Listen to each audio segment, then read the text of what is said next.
Testa in fumo, a Cintocao Maggiore a originare l'incendio un lumino votivo acceso dalla badante rumena per commemorare l'anziana madre. E paura a Cintocao Maggiore per una anziana di 87 anni e la sua badante. Proprio la sua badante infatti avrebbe acceso una candela votiva per ricordare la madre scomparsa. Di lì poi si è sviluppato un incendio. Ha acceso una candela per ricordare la madre, un gesto simbolico nell'anniversario della scomparsa, una tradizione per la badante di origine rumena. Poi le fiamme. Ha messo la candela in camera e lei è andata a riposarsi in un'altra camera. E poi si è addormentata e all'improvviso ho sentito dei rumori, ho aperto la porta e mi ero tutto in fiamme. E mia mamma dormiva sotto, quasi inferma, insomma cammina ma fa fatica. È successo a Cintocao Maggiore nelle prime ore del mattino. Diciamo che bisogna sempre dire poteva andare peggio. È andata bene così, era meglio se non succedeva. No?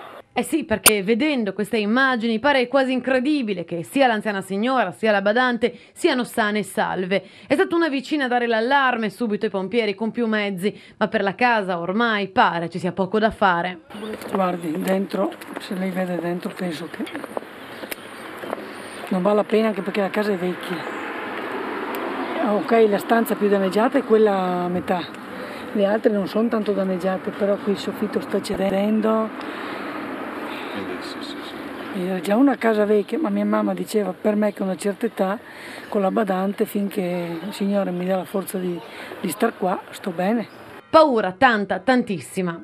Anche mia mamma che è anziana, ha 87 anni, poverina, e anche la badante si era buttata a terra perché aveva tutti i documenti suoi personali e è stato bruciato tutto. Ora c'è la burocrazia, l'assicurazione, sì, ma c'è anche l'incubo di trovarsi fra le fiamme, il fumo in pochi secondi e la difficoltà a 87 anni di abbandonare la propria casa, ma le macerie danno la misura del danno.